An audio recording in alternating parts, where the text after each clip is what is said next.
It seems like developing vaccines is rather straightforward.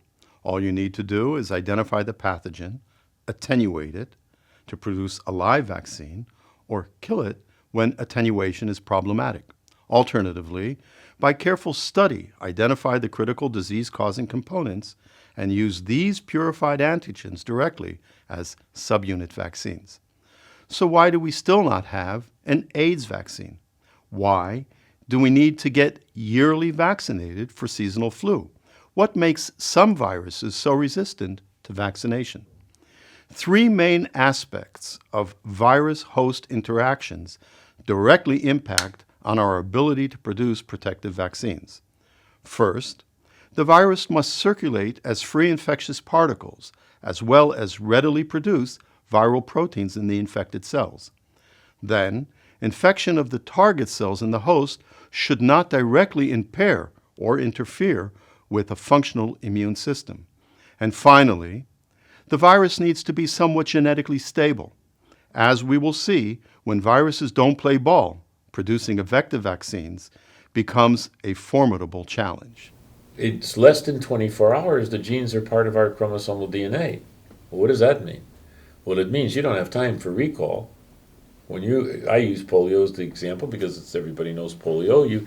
When you get exposed to polio, even you're vaccinated, you still get infected. But you have time to recall and clear it before it does any damage to you. With HIV, it's too late. With HIV, it's too late. Wow, how depressing. Indeed, HIV is possibly the ultimate challenge that confronts those of us working now for over 30 years trying to develop an AIDS vaccine. The virus infects our immune system, and with each infectious event, our defenses are compromised. Moreover, the virus is genetically very unstable. It's like a moving target, constantly changing, constantly evading the immune system. By the time we produce antibodies that have trained on the specific HIV that infected us, the virus has changed so much that even cross-reactivity doesn't help. The virus creates a swarm of variants so vast that there's always seems to be at least a few viruses that can escape neutralizing antibodies and propagate the infection in fresh T cells. A possible hope for effective vaccine design would be to study the viral spikes in search of epitopes or domains that are conserved, that are less prone to change and variation.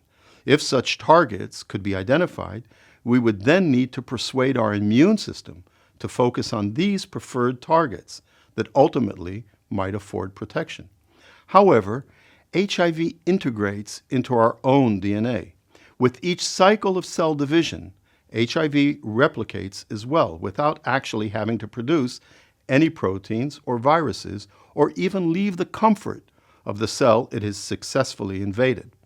Thus, HIV accumulates in our body without exposing itself and establishes reservoirs that lay low, totally unnoticed. In the absence of actually replicating, viral proteins are not produced, and MHC has nothing to report. T cells infected with HIV go undetected, so long as the virus does not produce new infectious particles. Yet, as these cells divide, the number of ticking time bombs increases exponentially. Once virus replication ensues, the viral reservoirs hiding in our cells are by now overflowing and our immune system compromised. It may be too late. For HIV, it would appear that scientists still have a lot to learn before a vaccine will become available.